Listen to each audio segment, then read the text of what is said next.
Grado. Historia. Las flotas, el control del comercio y el consulado de comerciantes.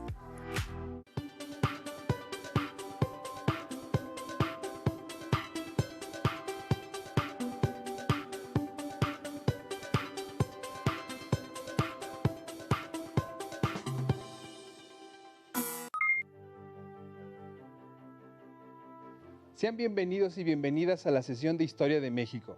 Soy el profesor Hugo Robledo. En esta ocasión abordaremos los temas de las flotas, el control del comercio y el consulado de comerciantes.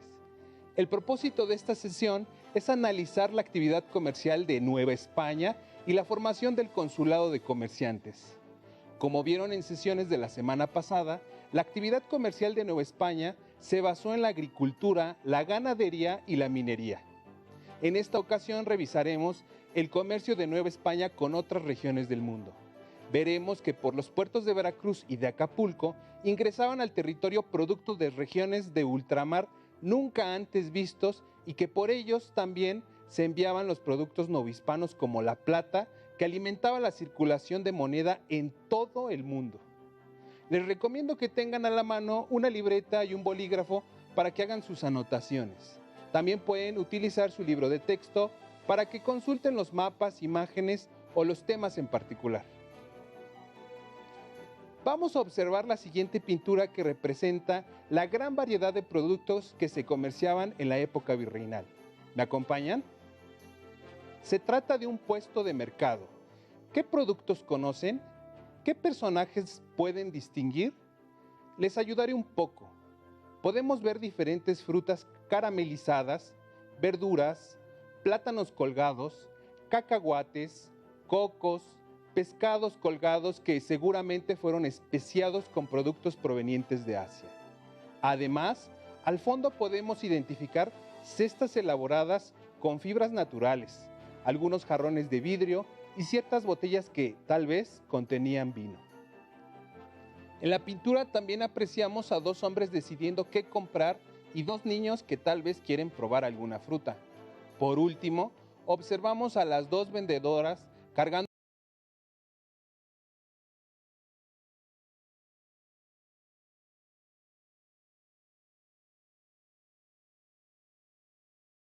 respuesta a las dos interrogantes. Una vez consolidado el proceso de conquista, los españoles fueron los primeros beneficiarios de las riquezas naturales y de la mano de obra de los indígenas. Deben recordar que la encomienda, no lo olviden, fue la primera organización del trabajo en Nueva España y que en su gran mayoría se dedicó a explotar la tierra. No pasó mucho tiempo para que los españoles introdujeran nuevas actividades económicas como la ganadería y la minería.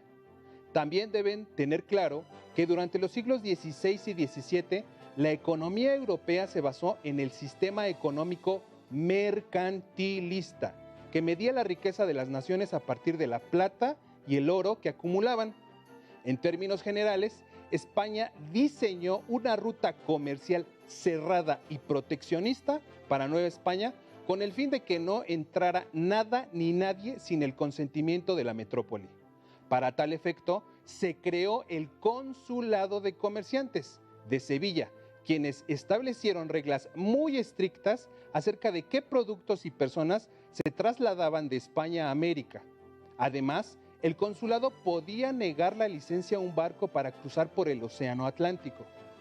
De acuerdo con Bernardo García Martínez, en el libro Nueva Historia General de México, el monopolio comercial de España sobre Nueva España tenía tres propósitos. El primero era entorpecer o prohibir en tierras americanas la producción de bienes de consumo como herramientas de hierro, textiles finos, aceite, vino y papel, con el objeto de proteger a los manufactureros españoles. El segundo era limitar o anular el comercio entre las colonias americanas, por ejemplo, entre México y Perú. El tercero era condicionar el comercio transatlántico a una sola vía exclusiva, el eje Veracruz-Sevilla. Como pueden darse cuenta, el comercio novohispano estuvo muy controlado. A esta situación se le suma el problema de los piratas. Para profundizar sobre los piratas, Acompáñenme a ver el siguiente video titulado Al abordaje. ¡Barco a la vista! ¡Polvo a la vista! ¡Barco cercano! ¡Balas a mano!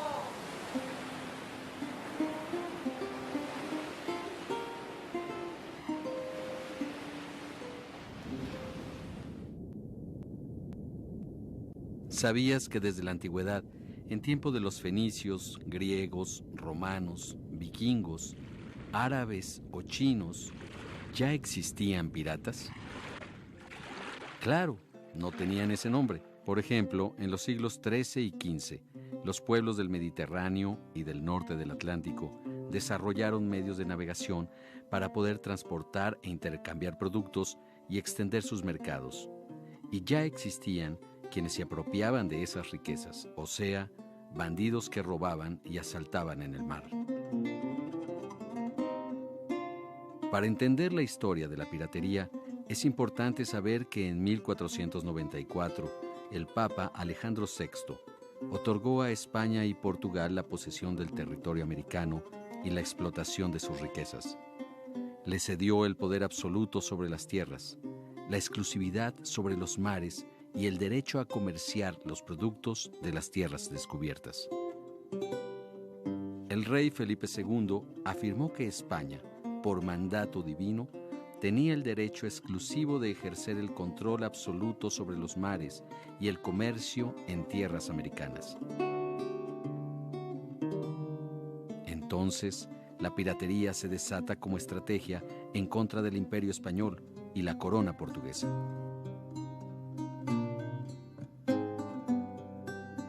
Principalmente por sus enemigos, Inglaterra, Francia y Holanda. Los mares que asolaron los piratas fueron principalmente el Atlántico y el Caribe, pero también el Océano Pacífico y el Índico. Los piratas eran reconocidos por los reyes de Inglaterra, Francia y Holanda, quienes justificaban el asalto a los barcos españoles mediante una exigencia llamada Mare Liberum, que reclamaba la libre explotación de los recursos del Nuevo Mundo. Por eso reclamaron la libertad de los mares y se opusieron a la política de comercio exclusivo sostenida por España y Portugal. Así, el continuo ataque de los piratas a las embarcaciones y poblaciones españolas en América y en el Pacífico obligaron a la corona española a implementar un sistema defensivo, tanto marítimo como terrestre.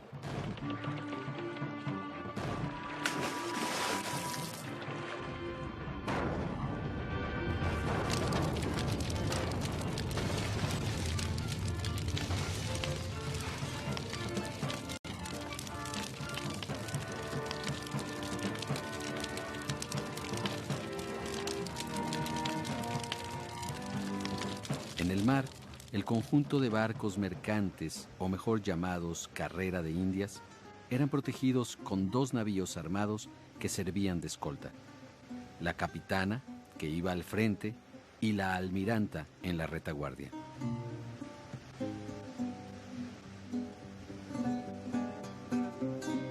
Aunque también contaron con escuadras de navíos armados para vigilar y proteger las costas del ataque de los enemigos de la corona.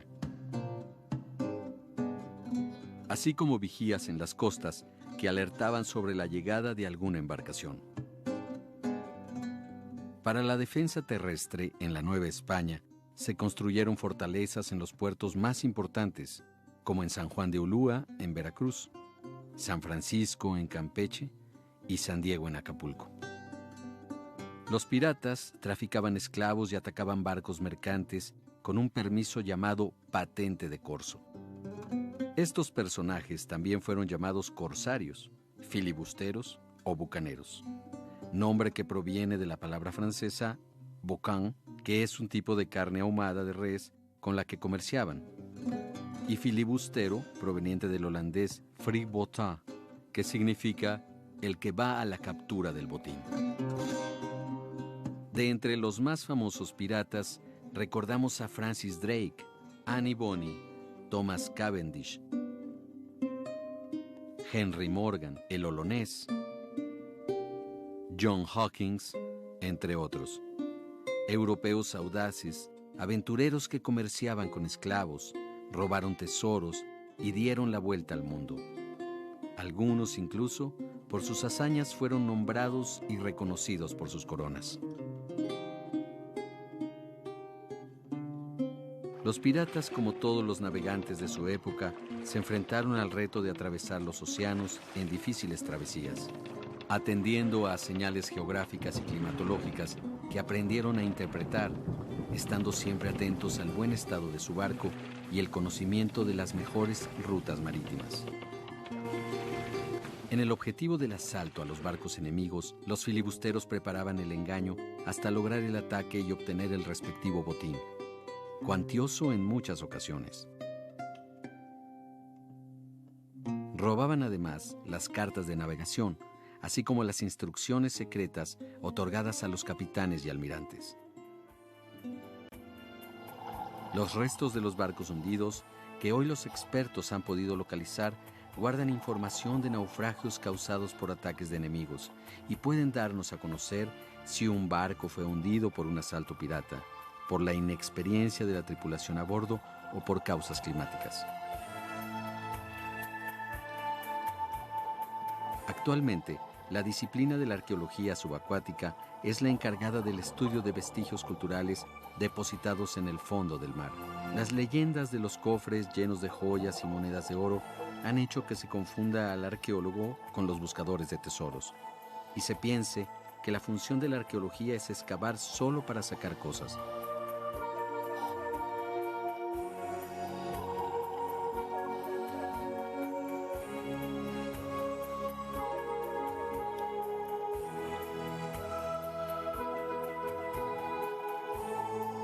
Por eso, uno de los mayores desafíos al que se enfrenta la Subdirección de Arqueología Subacuática del INAH es fomentar el respeto por los objetos ocultos bajo el agua, descubrirlos, investigarlos y compartirlos, pues ese es el verdadero tesoro.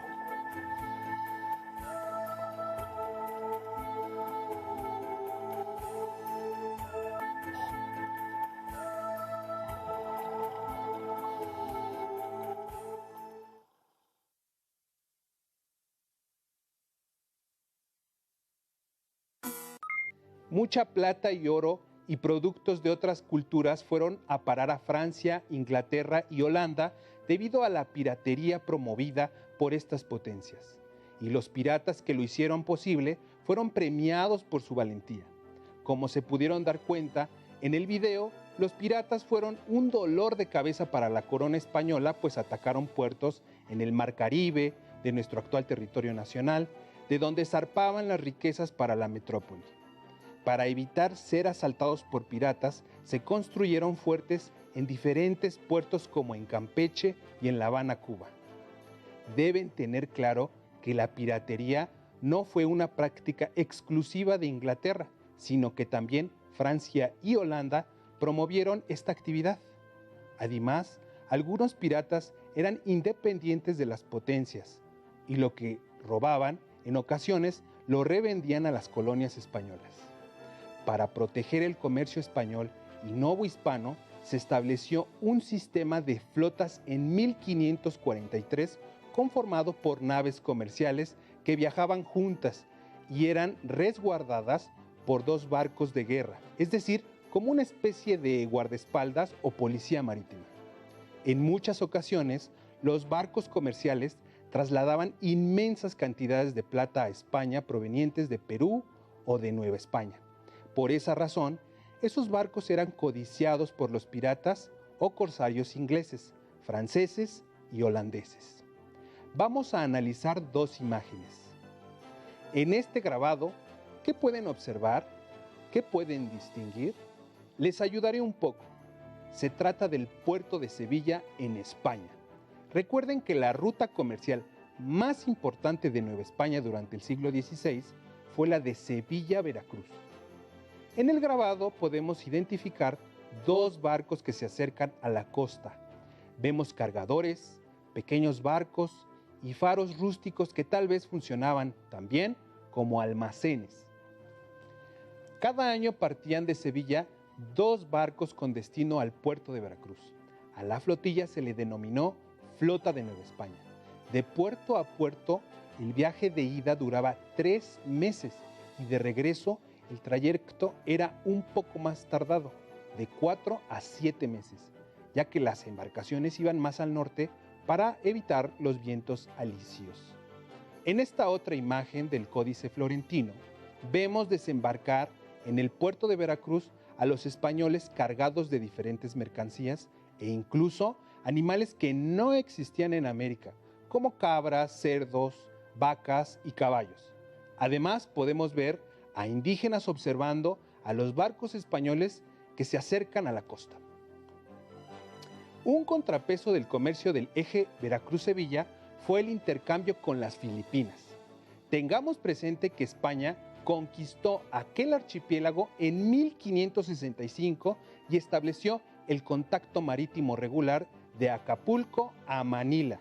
Es decir, Nueva España contó con 2 rutas comerciales marítimas, una por el Atlántico y la otra por el Océano Pacífico.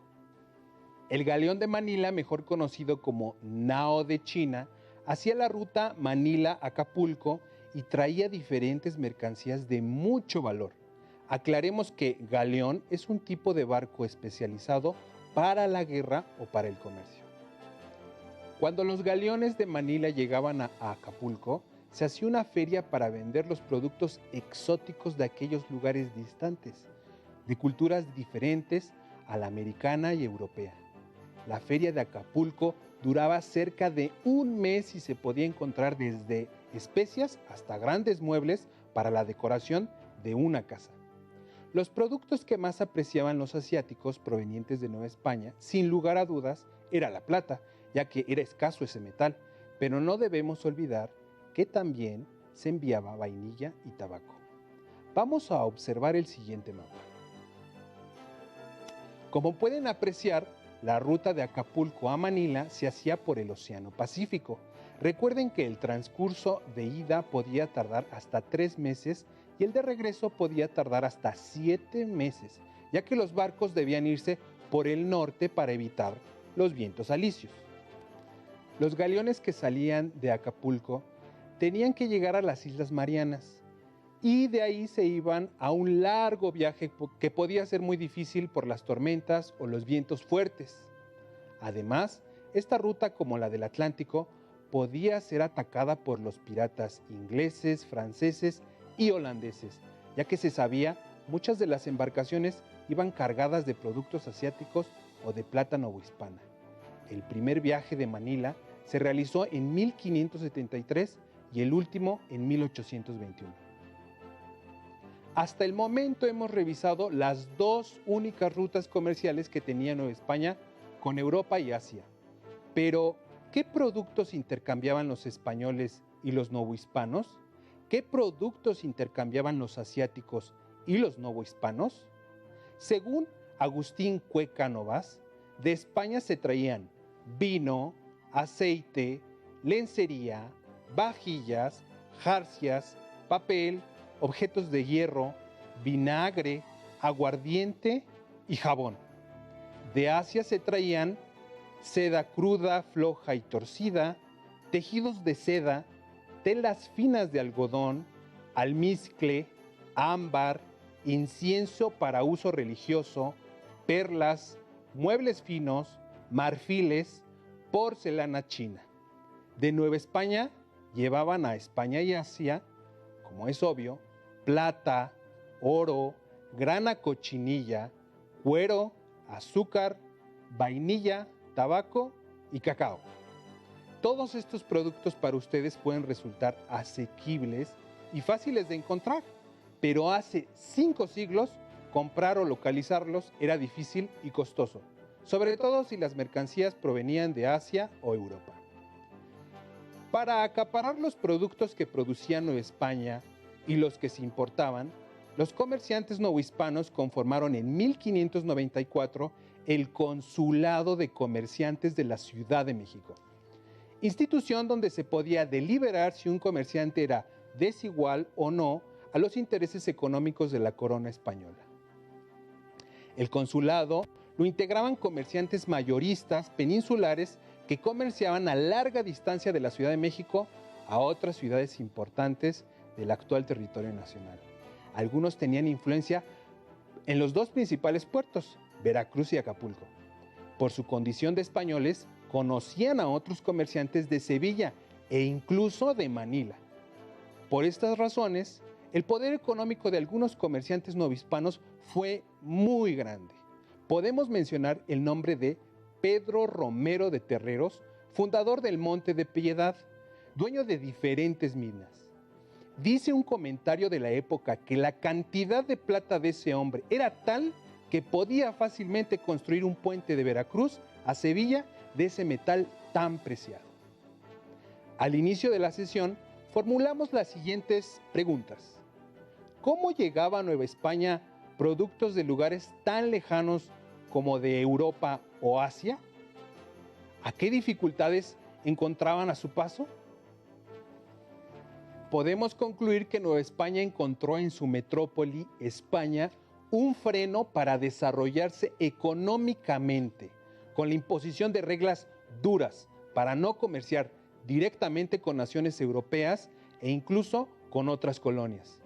Así, solo 2 rutas se autorizaron para el comercio, la de Veracruz-Sevilla y la de Acapulco-Manila. Con esas 2 rutas marítimas, una por el Atlántico y otra por el Pacífico, lograron cubrir la demanda de productos traídos de otros continentes. El traslado de las mercancías de un continente a otro fue aprovechado por los piratas, quienes robaban los barcos españoles y las riquezas eran trasladadas al país de origen del pirata, Inglaterra, Francia u Holanda. Recuerden que en Nueva España los comerciantes más poderosos se organizaron en el Consulado de Comerciantes, donde deliberaban asuntos comerciales internos y externos a la colonia. Y sus influencias llegaban hasta Sevilla o hasta Manila. Les recomiendo que hagan en su libreta un cuadro de doble entrada. En una columna escriban los productos que Nueva España enviaba a Europa y Asia, y en la segunda columna las mercancías que llegaban de Manila y Sevilla. Los reto a que elaboren 2 bitácoras de viaje. Imaginen que son comerciantes novohispanos que viajan de Veracruz a Sevilla y de regreso. Además, que realizan otro viaje comercial, pero ahora de Acapulco a Manila. ¿Qué tipo de productos venderían en cada continente? ¿Cómo sería su viaje en los galeones? ¿Qué productos los sorprenderían más en Sevilla y en Manila? ¿Cuál sería la reacción de los novohispanos al ver nuevos productos de otros continentes? Utilicen colores, imágenes o revistas para ilustrar. Recuerden que en su libro de texto pueden obtener más información sobre el tema. En su casa seguramente tienen revistas, libros o tal vez un teléfono inteligente con el que pueden investigar más acerca de este proceso histórico en Internet. Listo, terminamos, pero aún nos queda mucho por explorar y descubrir, así que nos vemos pronto aquí en Aprende en Casa 2. Hasta la próxima. Si tienes dudas o necesitas ayuda, llama al Centro de Apoyo Pedagógico a Distancia. El número de teléfono para secundaria